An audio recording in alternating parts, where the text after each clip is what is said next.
Before we kick off this adventure, don't forget to hit like on the video and let us know in the comments where you're watching from. The man who had planted a child in her womb now flicked a gold coin at her feet, as if it could erase what lived inside her. His name was Rowan Blackwell, the iron-handed ruler of Prosperity Creek. She was Bryn Calder, the woman he had just ground into the dust before the town. Out on the hard plains, though, the cast-off often noticed truths the powerful refused to see. When Bryn uncovered Blackwell's ruthless scheme to ambush an Apache family, she found herself cornered, pregnant, isolated, stripped of protection, and left with nothing but choice. Would she let the darkness swallow her whole, or would she become the reckoning no one believed she could be? The grit of Prosperity Creek tasted like rust and deceit. Bryn Calder felt it coat her tongue as she knelt in the street, the jagged stones of the main road biting into her knees. Rowan Blackwell stood before her, a man as unyielding as the granite cliffs rising beyond the town. His gaze never touched her. It swept instead over the knot of shopkeepers and drifters drawn by the spectacle. His tailored vest was spotless, his boots shined to a mirror gloss, his expression carefully arranged into public disapproval. "Miss Calder," he said, his voice deep and measured for the crowd, "as I have already stated, to you and to this town, your condition reflects your own regrettable conduct. It is not my concern." Bryn's fingers shook as they rested against the firm curve of her belly. 4 months. "Rowan, please," she murmured, the words torn from her lips by the ceaseless prairie wind. "You know the arrangement," he replied sharply. "A room, at the hotel, until you can what?" His tone snapped, the polished mask splitting for a heartbeat. He looked down at her then, and there was nothing paternal in his eyes. Only the cold appraisal of a man deciding how best to dispose of a problem. "You were compensated for your time, Bryn. Generously. This..." He cut himself off and slipped a hand into his waistcoat as the crowd leaned closer. This was Rowan Blackwell, owner of the Blackwell Mercantile and Land Office, the man who held the debts of nearly every business in town. He was set to marry Margot Hale, daughter of a St. Louis railroad tycoon. A match that promised to turn Prosperity Creek from a forgotten outpost into a vein of commerce. From his pocket he produced not paper bills, but a single, gleaming $20 gold eagle. He tossed it. The coin flashed through the harsh sunlight and struck the dirt beside Bryn's hand. It was wealth. It was contempt. "Take it," Rowan said, his voice final. "Take the coin and board the morning stage for Ogallala. There's a physician there, Orrin Beck, who can solve your inconvenience. Do not come back." The intent was savage and unmistakable. He wasn't merely banishing her. He was ordering the death of the life inside her. A murmur rippled through the crowd. Several women turned away, faces drained with borrowed shame. The tears Bryn had fought back all morning vanished. In their place came a piercing calm, sharp as ice. She stared at the coin, then lifted her eyes to the man who had once whispered promises to her in the privacy of his study. Slowly, achingly, she rose without touching the gold. Her homespun dress, the only one she owned, was smeared with street dust and grit. She met his stare. "Keep your blood money, Rowan," she said softly. Her voice was low, but something unfamiliar resonated within it. That was no longer the voice of a broken woman. It was the sound of someone who had survived. She turned away from him, from the coin, from the hard, judging eyes of Prosperity Creek. Each step carried pain, but also resolve. She knew exactly where she was going. There was only one place left. A collapsed line shack stood miles beyond town. Perched along the outer edge of Blackwell's holdings, It was nothing more than warped boards and a sagging roof, hidden from the road by a rise of sandstone. A refuge for the unwanted. Home, for now. As she passed the livery, she glimpsed Blackwell's fiancée, Margot Hale, stepping from the boardwalk's shade. Margot had avoided the public display. Such scenes were beneath her. She observed Bryn in silence, pale blue eyes cold as winter glass. A white lace parasol rested in her hand, spotless and deliberate. She said nothing, but a faint, satisfied smile curved her lips. Bryn did not slow. The sun pressed down, and the child inside her fluttered, a quiet reminder that she was not alone. That evening, beneath a bruised violet sky, Bryn sat inside the ruined shack, gnawing on a piece of hardtack from her satchel. The shack overlooked a shallow valley long dismissed as worthless grazing land, too rocky, too bare. Yet it offered a clear view. From there, she saw two riders nearing Rowan Blackwell's ranch in the fading light. They were no locals, just hard silhouettes against the dusk. One was massive and thick-set, the other lean, coiled, restless. Bryn watched as Rowan and Margot met them on the veranda. An odd sight. Margot never handled hired men. The wiry rider gestured sharply toward the valley Bryn now surveyed. He appeared agitated. Rowan passed him a heavy leather pouch. The man laughed, the sound rough and ugly, carried by the wind. Bryn did not yet know his name, but it was Varric Shaw. He was no ranch hand. He was a tracker of men, a bounty hunter known for delivering captives alive, often for purposes far darker than the word justice implied. Bryn Calder watched the riders turn away, not toward town, but into the broken stone corridors of the valley. She noticed the cargo lashed to their saddles, awkward, weighty bundles wrapped tight, coils of rope, perhaps, or nets. A shiver crept down her spine, unrelated to the night beginning to settle. Rowan Blackwell was not merely shielding his name. He was preparing something far worse. And he had done it on the very day he tried to purchase the death of his own unborn child. What followed blurred into a season of bare survival. Bryn's pregnancy, once a quiet, private hope, had become public disgrace and relentless strain. Her spine throbbed, her boots no longer fit her swelling feet, and hunger gnawed at her without pause. Yet rejection had reshaped her. The gentle, trusting girl had vanished. In her place stood a woman, alert and restrained, carrying the stillness of a hunter waiting. The abandoned line shack she called home offered little protection from weather or cold. Wind slipped through every warped seam, singing its endless, mournful tune. Still, isolation was its gift. No one ventured this far. From the cracked window, Bryn could study the valley and the faint lines of distant trails. Her days were spent gathering what the land allowed, guided by lessons from Gran Willa, the hard-eyed woman who had crossed the plains by wagon. Bryn uncovered wild onions, unearthed bitter yarrow, and recognized gray man's root, a tuber Gran Willa had warned her about. In small measure, it brought rest. In excess, it delivered silence forever. Sleep for the restless, her grandmother used to say, or sleep for the dead. The difference was always dosage. Bryn gathered a small bundle and laid it out to dry on a sun-warmed stone, unsure why she felt compelled to do so. Instinct was enough. Her searches carried her deeper into the valley, the same route she had seen Varric Shaw and his men take. One afternoon, thirst drove her along a dry creek bed until she discovered its source, hidden from the town's knowledge. A narrow canyon split the earth, where clear water seeped from stone, pooling briefly before vanishing into sand. The air there was cool, hushed.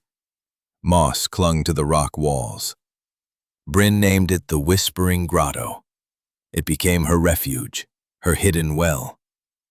She soon found a narrow game trail winding up the canyon wall to a high ledge overlooking the spring.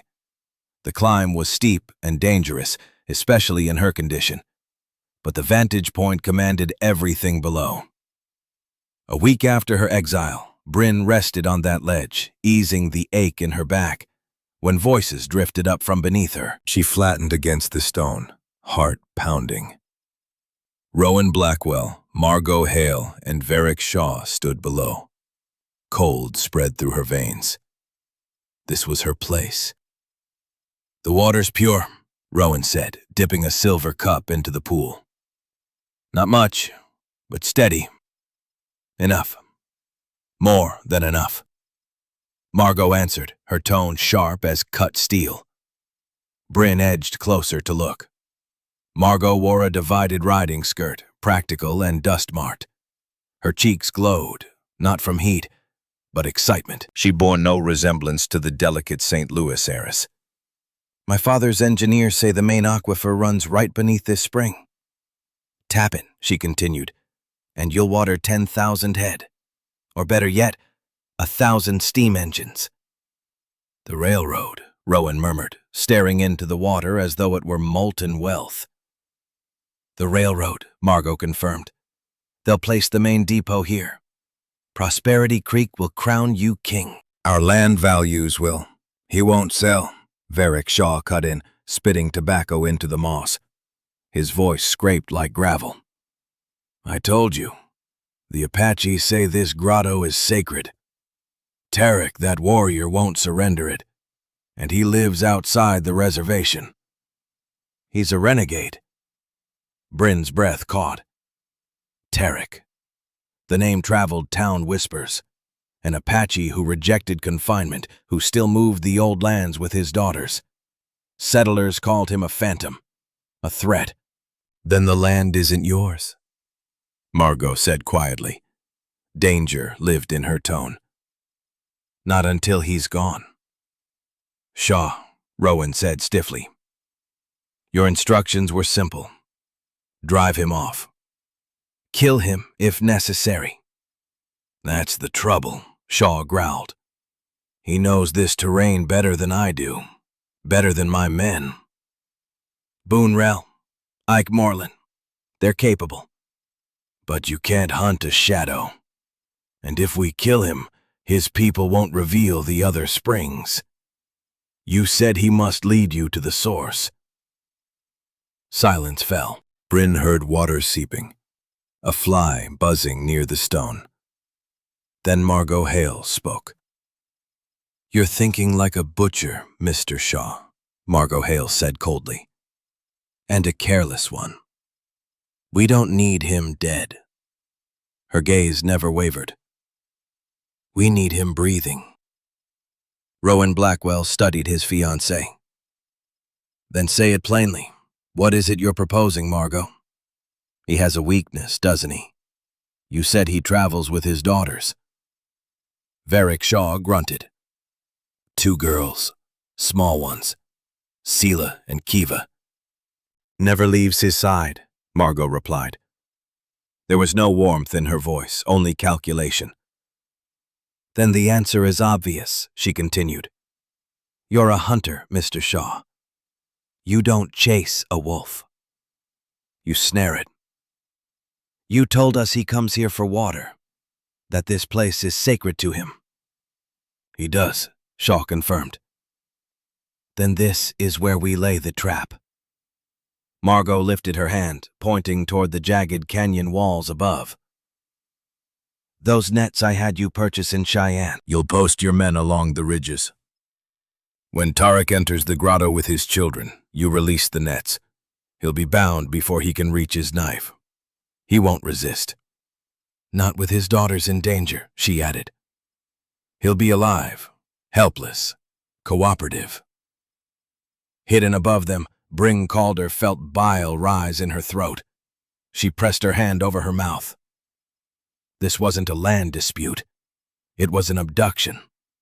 And Margot was the mind behind it.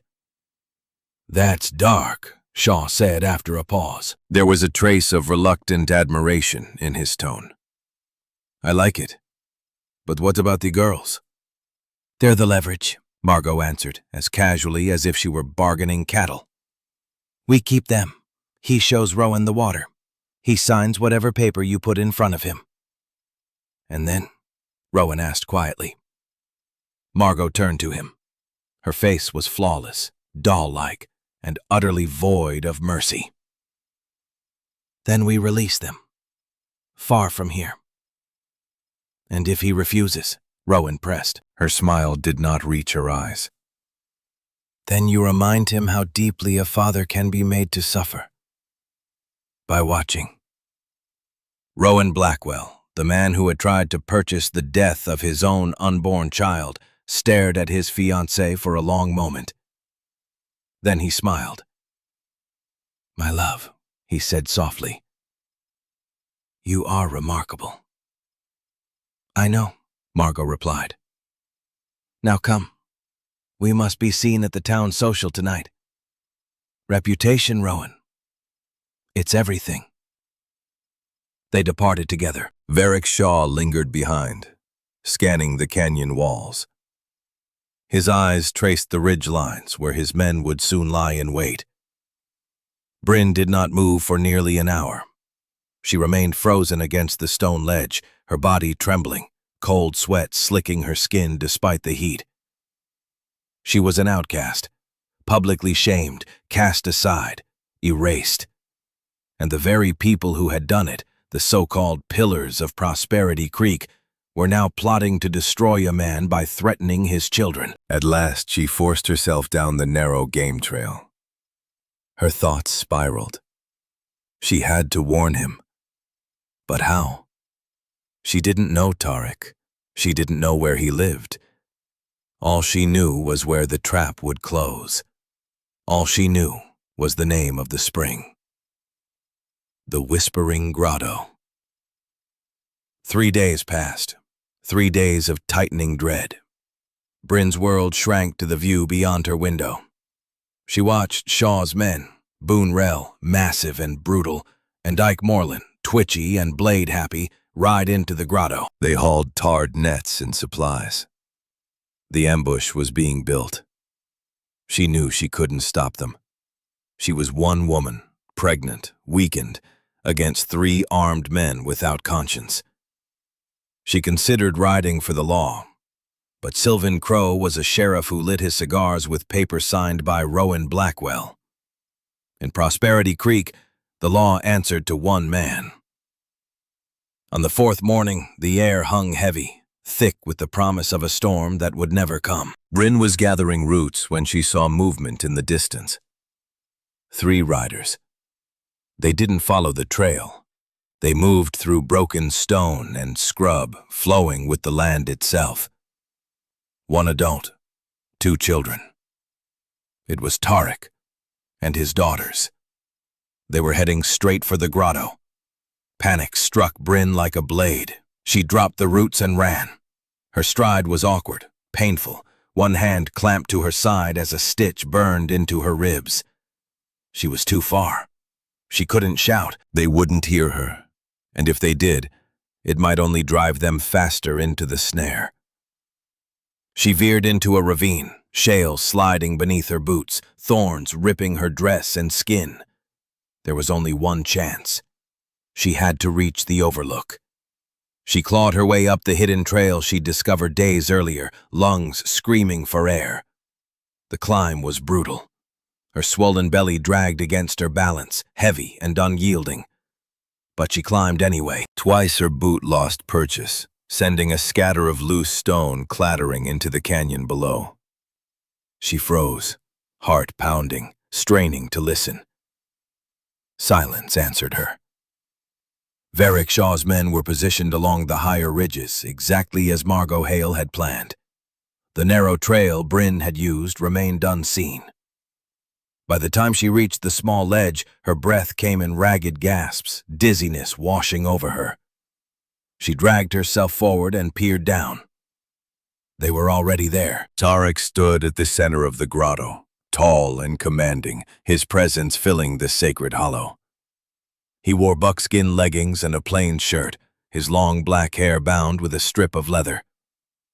Every movement carried the economy of a seasoned warrior. Yet when his gaze followed his daughters, it softened. Sela, perhaps 10, calm and steady, and Kiva, no more than 6, bright-eyed and curious, splashed toward the pool, their laughter ringing gently off the stone walls. Sela lingered near her father, composed like him. Kiva knelt, trailing her fingers through the water, flicking droplets at her sister. Tarek lowered himself beside the spring. He closed his eyes, cupped the water, and lifted it to his face, lips moving in a soundless prayer. The moment was fragile, sacred. Bryn's chest tightened. She wanted to scream, run, but the warning came too late. A voice thundered from the opposite ridge. Varric Shaw. What followed was not gunfire. It was the brutal hollow thump, thump, thump of weighted nets being hurled through the air. They spread wide like enormous black webs. Tarek reacted instantly. He did not reach for a weapon. He lunged toward his daughters, forcing them behind him, shielding them with his own body. The first net struck him hard, lead weights slamming him to his knees. He roared with fury and tore at the tarred rope. A second net fell, this one aimed at the children. It wrapped around them, and Kiva screamed, a sharp, piercing cry of terror. That sound shattered Tarek's focus. He twisted toward them, but the movement only tightened the mesh around his limbs. He went down, rolling, tangling himself deeper. From the cliffs above, Boone Rell and Ike Moreland slid down the scree, rifles raised. "Don't shoot!" Shaw bellowed. "Tie him up! Get the girls!" Tarek fought like a trapped bear. Even bound, he was terrifying. He forced himself to one knee, ropes cutting into flesh, and dragged a knife free. He slashed, severing one of the main cords. Boone Rell swung the butt of his rifle, smashing it into the side of Tarek's head. Tarek staggered, grunted, but stayed upright. He drove his shoulder into Boone's gut, sending the big man crashing backward. Ike rushed in, but not for Tarek. He seized the net holding the children and dragged it away, the girls tumbling inside like caught animals. "Father," Sela screamed. "Papa!" That broke him. Tarek abandoned Shaw and lunged for Ike. Shaw was on him instantly, hammering him again with the rifle stock. Boone recovered, and the 3 men swarmed him, crushing him down. From the ledge above, Bryn Calder watched, frozen in horror. Dust rose. She heard grunts, the wet crack of wood striking bone. She saw the terror in Kiva's eyes, faces pressed into dirt, wrists bound. It was over in minutes. Tarek lay restrained, hog-tied with rope layered over the net. Blood streamed from a gash at his temple, but he no longer struggled. His chest heaved as his eyes locked on his daughters, burning with a hatred so raw Bryn felt it from above. "Tie him to that cottonwood," Shaw ordered, breathing hard. "The girls, too. Separate them, where he can see." The men dragged the captives like cargo. They hauled Tarek upright against the tree, wrenching his arms behind him. The girls were bound to a thinner sapling a short distance away. Kiva sobbed quietly. Sela did not cry. Her small face was rigid, carved into the same defiant stillness as her father's. "Good," Shaw muttered, wiping sweat and blood from his brow. "Now we wait. Rowan Blackwell and his fine lady will be pleased." He leaned close to Tarek. "You'll tell him what he wants, warrior, or you'll watch things get unpleasant for those girls." Tarek said nothing. He stared straight through Shaw, as if the man did not exist. "Boone, first watch," Shaw snapped. "Ike, build a fire. I'll circle the perimeter." As the men settled in, Bryn began her retreat. Slowly, carefully. Her body shook so violently she could barely keep hold of the rock as she eased back from the ledge. The sound of the little girl's cries still rang in Bryn Calder's ears. In their faces, she had seen herself. In their terror, she had seen the fragile future of the child growing inside her. She had watched Margot Hale, a woman draped in wealth and polish, design an act of cruelty beyond measure. And she had seen Rowan Blackwell, the father of her unborn child, accept it with a smile. The world that called itself civilized had cast Bryn aside, and in doing so, revealed what it truly was. A mask stitched together from greed, hypocrisy, and quiet savagery. By the time Bryn reached her shack, the sun was sinking, bleeding red and orange across the sky. The cold shard of resolve that had taken root in her chest was no longer ice. It was fire. They believed she was nothing, a disgraced, pregnant woman already forgotten. Soon, they would learn how wrong that belief was. Inside the shack, the air felt tight and stifling. Bryn paced the dirt-packed floor, thoughts racing, her heart striking her ribs in a frantic rhythm. The image of Kiva's bound, frightened face burned into her mind. The dull crack of Boonrell's rifle stock against Tarek's skull echoed again and again. She stopped, bracing herself against the rough planks, both hands resting on her belly. The child was still, as if sensing her turmoil. "What am I supposed to do?" she whispered into the empty room. The sensible answer was to survive. She was one woman. They were 3 armed men. Varric Shaw was known for killing without hesitation. Interfering meant death. She could leave, take what little she owned, and walk until she reached another town, another name, another life. Bury Prosperity Creek and all its horrors behind her. But she couldn't. She thought of Rowan Blackwell, his rejection, his public humiliation, the gold coin meant to buy the death of their child. All of it done to protect his future, his spotless name, his life with Margot Hale. And that future was being built on this, on a man bound and beaten, on children used as leverage. She remembered Margot's calm voice, the white parasol, the way she spoke of children like commodities. Bryn stared down at her own hands, raw, scraped, scarred from weeks of foraging. She was an outcast now, pushed so far beyond the rules of polite society that those rules no longer applied to her. They had mistaken her for something harmless, but she had been raised by Gran Willa, a woman who skinned her own deer and drove off wolves with fire and steel. The fear that had hollowed Bryn for weeks collapsed into a single, unyielding resolve. This wasn't about vengeance against Rowan. It wasn't even about justice for Tarek. It was simpler than that. A mother protecting children. A human being refusing to let monsters prevail. She would free them. But how? She couldn't overpower Shaw and his men. She couldn't outshoot them. Her eyes moved across the meager contents of the shack. A bedroll, an empty burlap sack, a small hatchet for roots, a length of rope, and, laid out on the flat stone by the window, the dried, brittle shards of Gray Man's root. Sleep for the troubled, Gran Willa had said. A plan began to take shape. It was reckless, fragile, dependent on chance and timing. But it was a plan.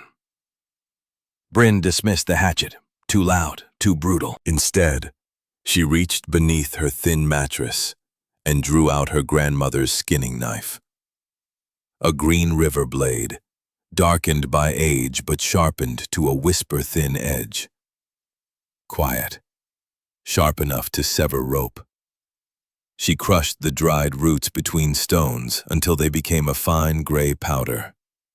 She poured it into a small water skin, adding a splash from her own supply, shaking it into a thick, bitter-smelling concentrate. She gathered everything, the knife, the rope, the water skin, the hatchet only as a last resort. She knew the grotto.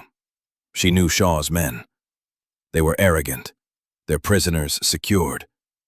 They wouldn't expect interference, not from the wilderness, and certainly not from a pregnant woman they believed erased. Her invisibility, their belief that she was nothing, was her greatest weapon. She also knew where they would draw their water. They wouldn't touch the sacred pool. They would use the fast-running stream above it, where the water stayed clear and moving. She had seen Bryn head that way earlier with 2 canteens. That was her opening. She needed darkness, deep darkness. When the fire burned low and the first watch grew weary, Bryn forced herself to eat the last of her hardtack. She needed strength. She wrapped her swollen feet in strips of cloth, padding and silence combined. She checked the knife. She checked the rope. For one brief moment, she allowed herself to consider the risk. If she failed, Rowan and Margot would show no mercy. Shaw would show none. What would be done to her, what might be done to her child, was beyond imagining. Then she set the thought aside and stepped into the night. She shoved the thought aside. Fear had served its purpose. Now it was finished. The sun sank completely, and the plains vanished into a moonless dark crowded with stars. A restless wind rose, moaning through stone and scrub. It would hide her sound. Bryn Calder braided her hair tight against her skull, severe and practical. She slid the knife into the waistband of her skirt, draped the rope across her shoulder, and tucked the heavy water skin into her pocket. When she stepped out of the shack, she did so not as the woman who had knelt in the street, but as something unseen. She moved toward the whispering grotto, dissolving into shadow. The night felt alive. The wind howled like a grieving animal, swallowing the faint crunch of gravel beneath Bryn's feet. The moon showed only a thin edge, enough to see the ground but not enough to throw a telling shadow. The walk stretched nearly 2 miles. Every step sent a dull shock through her lower back. The weight of the child sat low and heavy, a constant reminder of what she stood to lose. She avoided the main approach to the grotto. Instead, she circled wide to the north, angling toward the hidden game trail that led to her overlook. The climb was far worse in darkness. Her hands, raw and scraped from earlier, clamped onto cold sandstone. She moved slowly, testing each hold before trusting it. Halfway up, her boot shifted. A loose stone broke free and rattled down the cliff, noise exploding through the canyon like a rifle shot. Bryn flattened herself against the rock, heart slamming so hard it stole her breath. She didn't move. Below, a voice drifted upward. "What was that?" Ike Moreland muttered. "Coyote, or a coon," another voice grunted. "Shut up and drink your coffee." Bryn released her breath in a silent, shaking rush. She waited until her hands steadied, then resumed the climb. When she finally hauled herself onto the ledge, her whole body trembled with strain. She crawled forward and looked down. The campsite glowed under a single, sputtering fire. Varick Shaw lay asleep near the canyon wall, wrapped in a blanket with his hat pulled low. Bryn and Ike sat watch by the flames, passing a whiskey bottle, their speech thickening by the minute. A blackened coffee pot rested in the coals. 2 canteens lay on the ground near Boone's boots. Tarek and his daughters were where Bryn had last seen them. The warrior was still bound upright to the cottonwood, his head slumped forward. He looked unconscious, perhaps worse. The girls were tied together at the sapling nearby. They were awake. In the firelight, Bryn could make out their pale faces, eyes wide and shining with fear. Her plan had been to poison a water barrel. There was no barrel, only canteens. That meant getting closer. She waited. An hour dragged past, then another. The wind sharpened with cold. Her muscles knotted, her legs numb. At last Boone stood, stretched, and nudged Ike with his boot. "Your turn, you drunk." "I ain't drunk." Ike slurred, but he stood. Boone wrapped himself in his blanket on the far side of the fire and was snoring within moments. Ike was a terrible watchman. He paced, stopped, paced again, jumping at every whisper of wind. He wandered over to the captives and kicked Tarek's boot. "Hey, you alive in there?" Tarek didn't move. Ike spat, turned back toward the fire, took another pull from the bottle, and dropped heavily onto a rock, rifle across his knees. Now, Bryn did not descend the game trail. It was too open.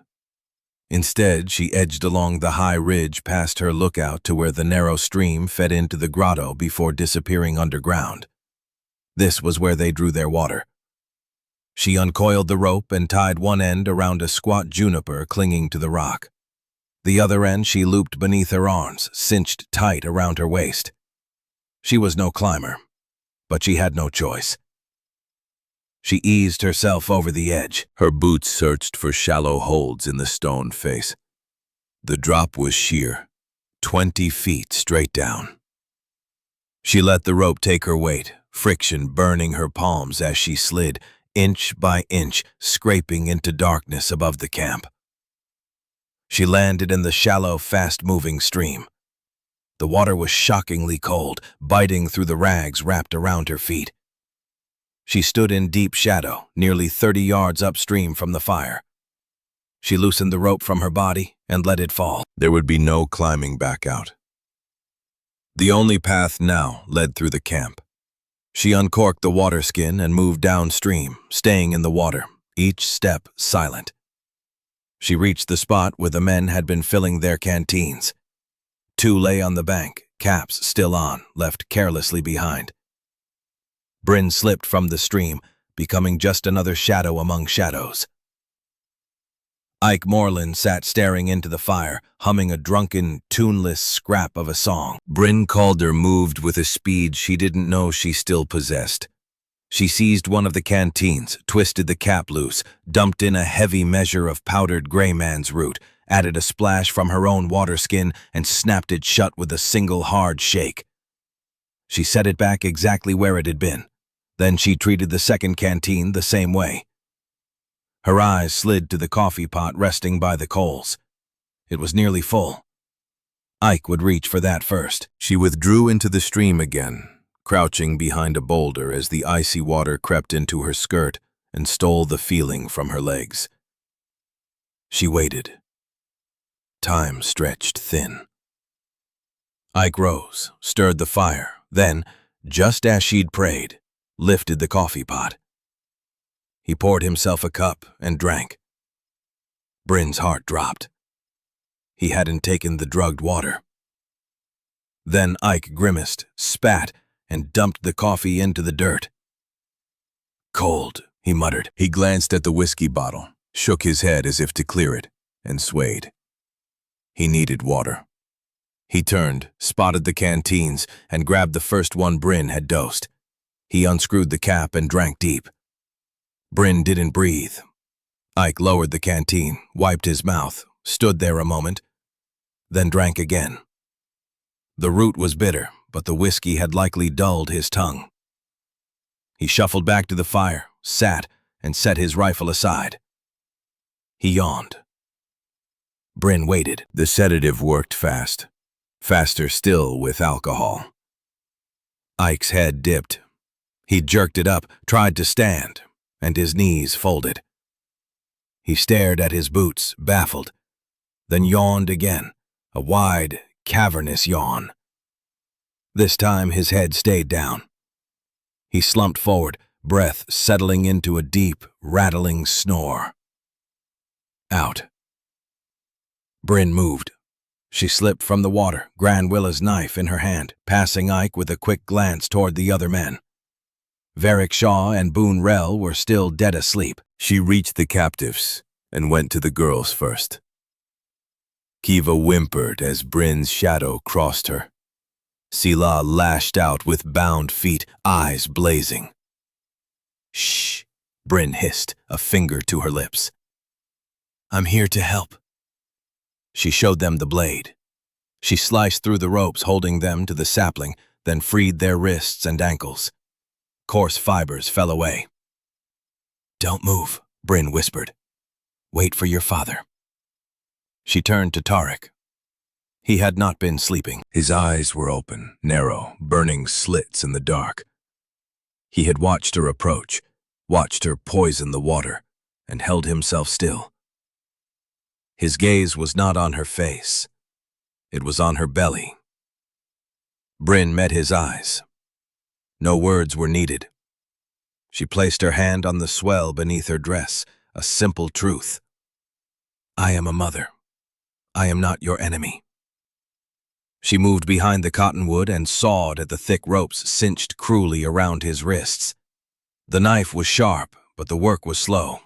Her arms burned. She heard Varric Shaw shift in his sleep. At last, the final strand parted. Tarek didn't move at first. Then he groaned softly and drew his arms forward as blood rushed back into them. Bryn knelt and cut the ropes at his ankles, then worked the net free.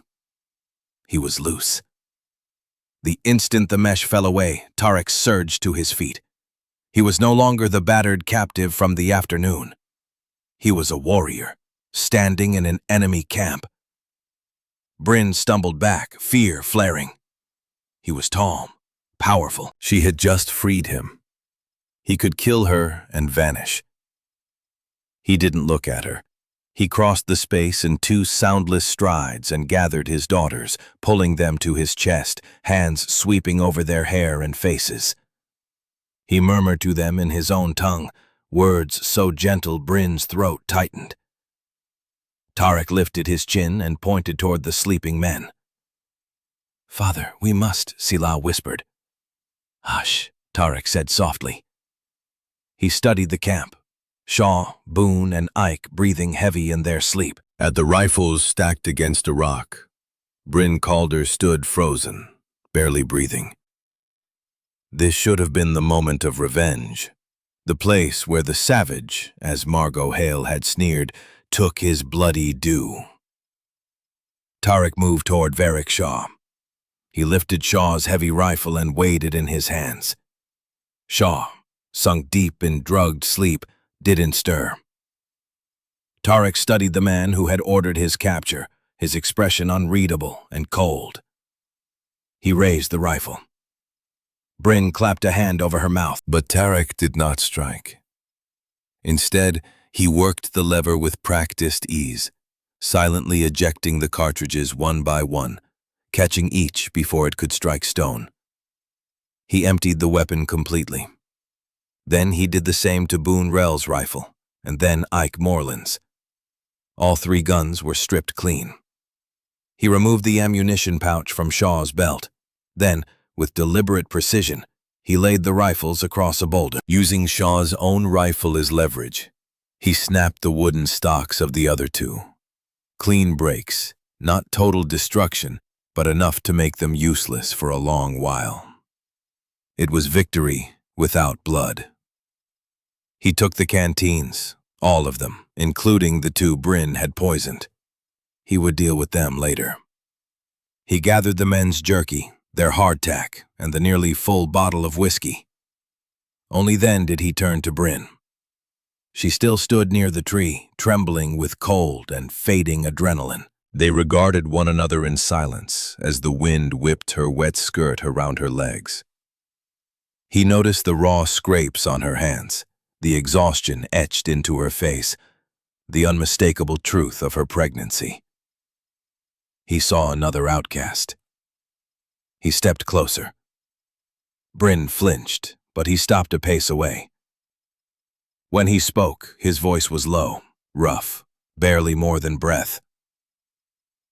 You are strong, he said, searching for the word. You bleed. He gestured to her torn hands, then to the gash at his own temple. He did this, Bryn whispered without thinking. Rowan Blackwell. He wants this water. He is He is the father of my child. He cast me out.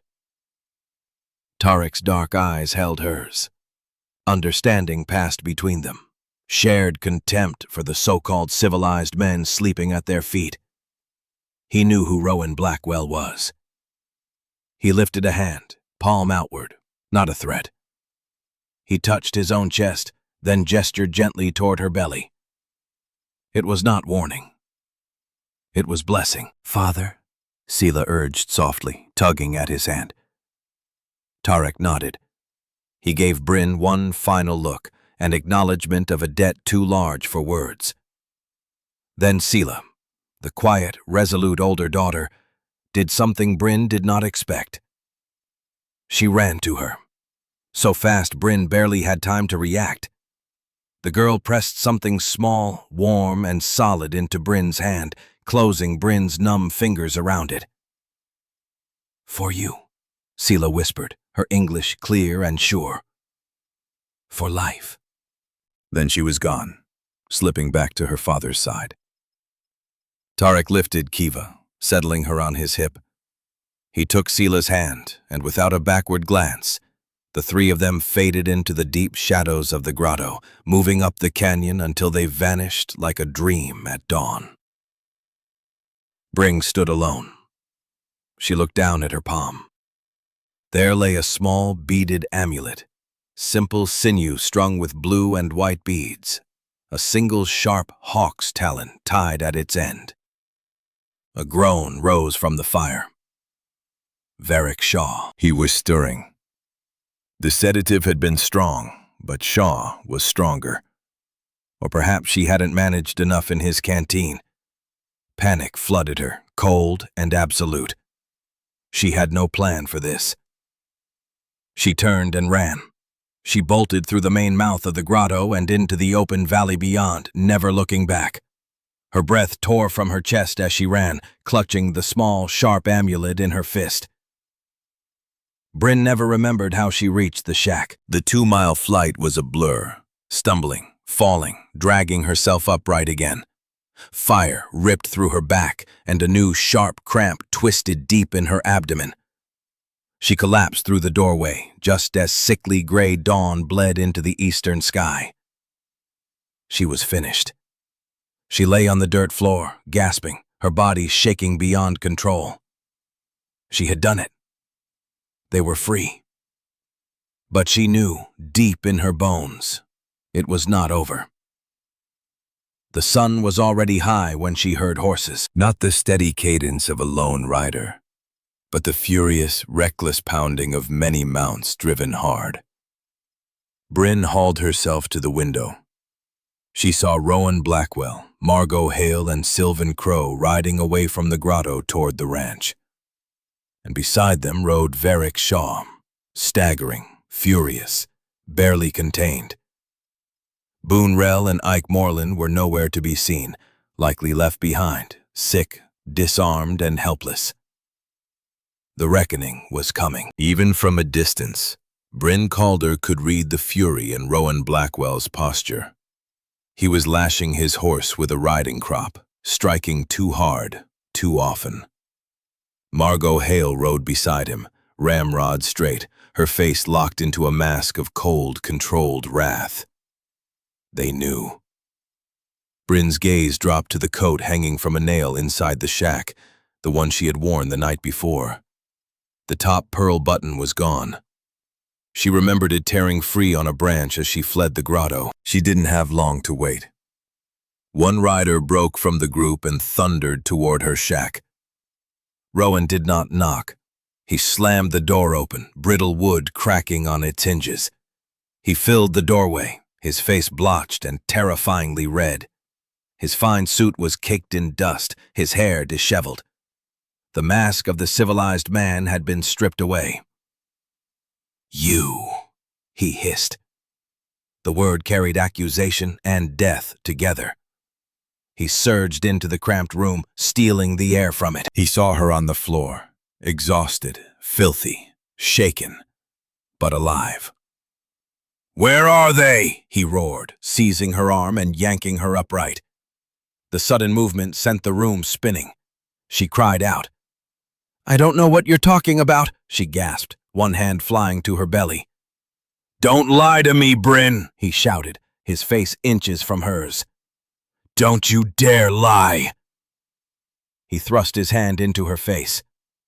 In his palm lay the small pearl button. "Stone found this," Rowan snarled. "It's from your code. You, pathetic pregnant thing. You did this. You let him go. You ruined everything." Bryn looked at the button. Then she looked at him. And the fear was gone. The fire that had forged her the night before was still burning. She was no longer the woman he had shamed in the street. "Yes," she said quietly. The word cut through his rage like a blade. "I did." Rowan staggered back a step, stunned. You admitted." His voice shook. "Do you have any idea what you've done? You've cost me a fortune. You sided with savages against your own kind." "My kind?" Bryn laughed, a dry, bitter sound. "Are you my kind, Rowan? The man who paid me to tear his own child from my body?"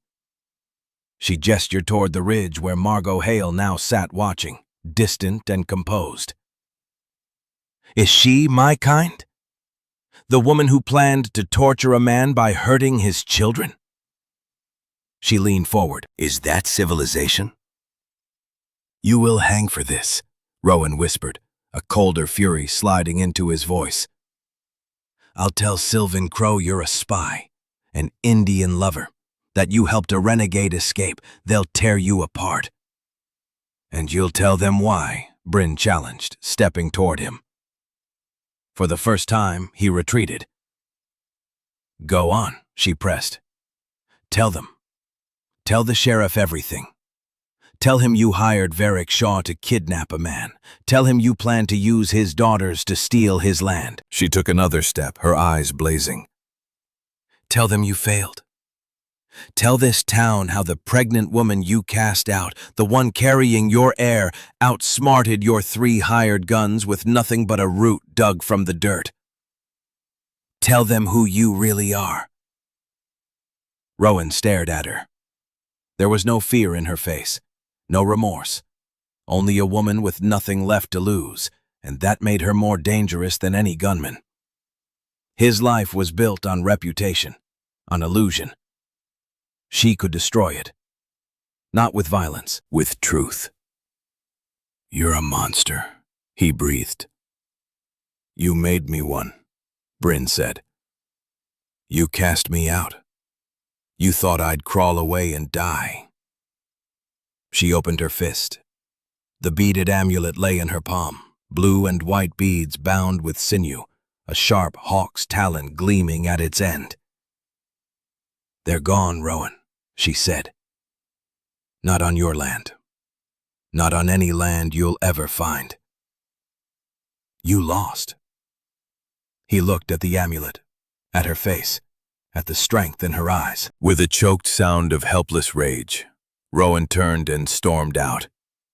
He tore his horse's reins free, mounted, and drove the spurs in hard. He rode back to his furious fiancée, a defeated man. Bryn stood in the doorway of her ruined shack, watching them disappear into dust. She was still poor, still an outcast, still pregnant. But she was no longer powerless.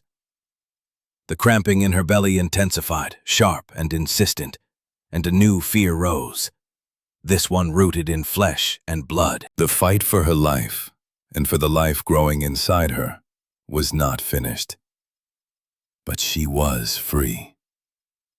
She closed her fingers around the amulet, the hawk's talon biting into her palm. It was a reminder of a bond forged in darkness.